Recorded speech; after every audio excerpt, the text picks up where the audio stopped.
Mummy साहेब, घ्या ना पाणी.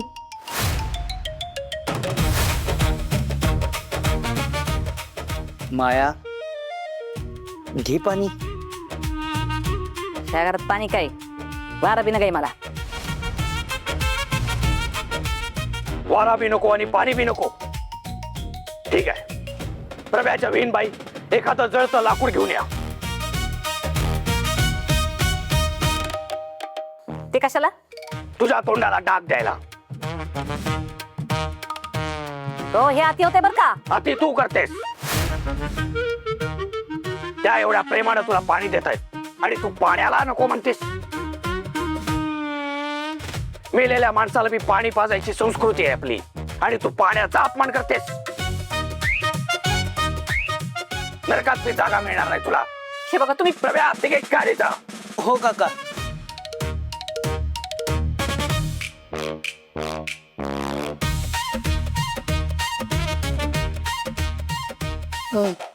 तुमची ओळख नाही कळली. हा हा हा, मी ओळख करून देतो. हे माझे काका हनुमंतराव. रिटायर्ड लान्स नाईक, हवालदार, नायब सुभेदार, सुभेदार, सुभेदार मेजर हनुमंतराव धनाजीराव सुर्वे. मी या प्रभ्याचा म्हणजे प्रभाकर सुर्वेचा चुलता. पण तुम्हाला कधी पाहिलं नाही इतक्या वर्षात. मी पण तुम्हाला पाहिलं नाही इतक्या वर्षात. म्हणजे मी चालव नाही ना इकडे. हा, हा, हा, हा. हा, काय आहे, काका इथं नसतात. म्हणजे ते भारत भ्रमंतीला गेले होते. ते आत्ताच आलेत.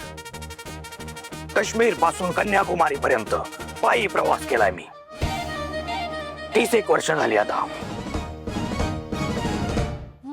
हो, आणि आता सत्याचं हे कळलं म्हणून ते आलेत.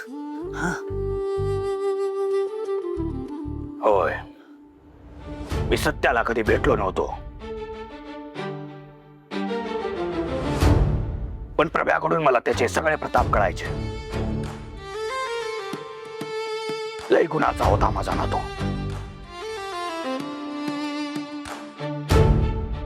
पण काय करणार, देवाला बी कुणीच माणसं आवडतात, म्हणून कदाचित त्यानं त्याला लवकर बोलवून घेतलं.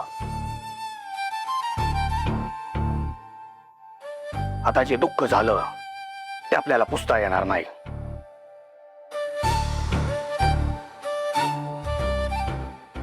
पण इथं आल्यावर मला कळलं, सुर्वेंच्या घरातल्या कडक लक्ष्मीनं घरच्या लक्ष्मीला बाहेर काढलं.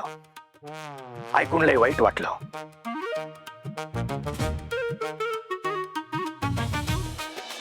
पण आता काय करणार, लहानांच्या चुका मोठ्यानेच निस्तरायच्या असतात. म्हणून आमच्या नातुनेला न्यायला या बडक लक्ष्मीला.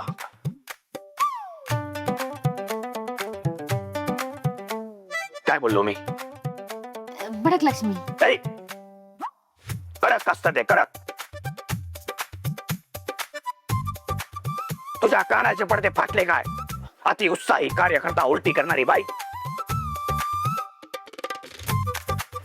हा, तर या कडक लक्ष्मीला घेऊन तडक तिकडे आलो.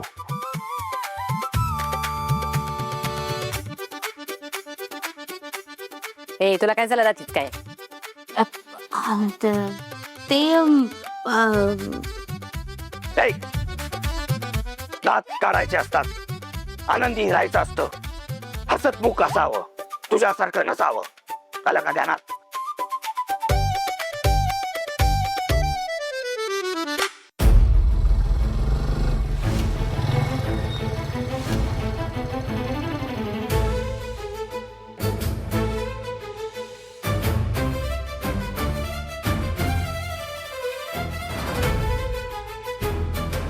बरं, आमच्या नागसूनबाई कुठे आहेत? ते ड्युटीवर गेले.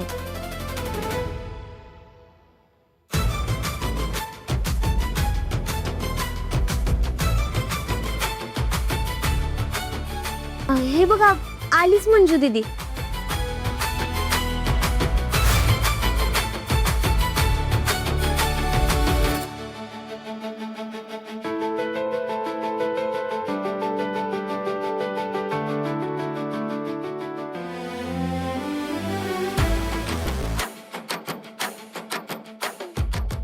वा नाथसूनबाई, 100 वर्ष आयुष्य आहे तुम्हाला. आत्ताच तुमची आठवण काढली होती.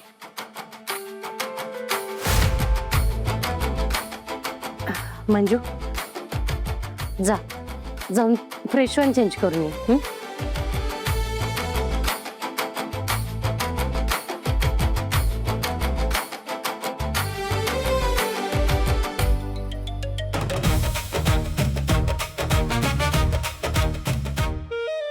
पण ठीक आहे, आता नाथसूनबाई आल्या, त्यांना पटकन बॅग भरायला लावू आणि निघू.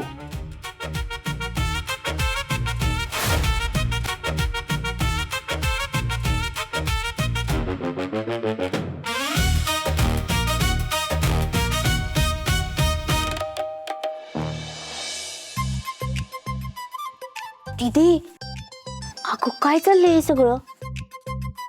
माझा तर विश्वासच बसत नाहीये. म्हणजे अगं पूर्ण सुर्वे फॅमिली चक्क तुला घ्यायला आल्या. आणि ते दाजींचे आजोबा ते कुठं आले मध्येच?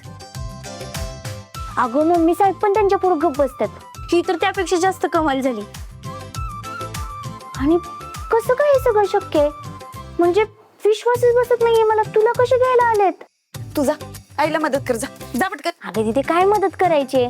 ते काय नाश्ता बिष्टा करणार नाहीयेत. ऐक ना, ते आजोबा आहेत ना, ते ना मला कुठं तरी बघितल्यासारखं वाटते.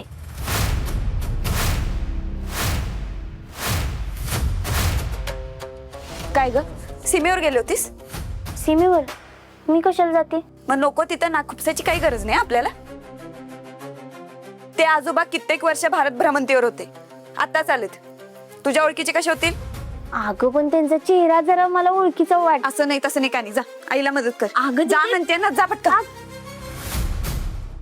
या आमरीचं डोकं ना 100च्या स्पीडनं पळायला लागले. बाहेर सध्या काही गडबड करायला नको म्हणजे मिळवलं.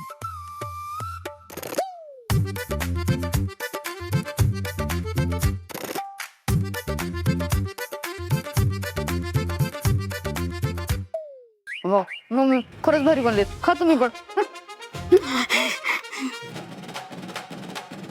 घ्या. धन्यवाद.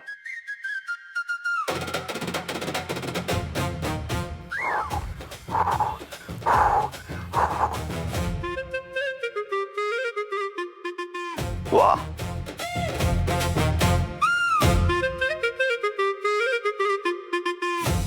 कमाल झालाय चहा. आमच्या सीमेवर देखील असाच चहा मिळायचा.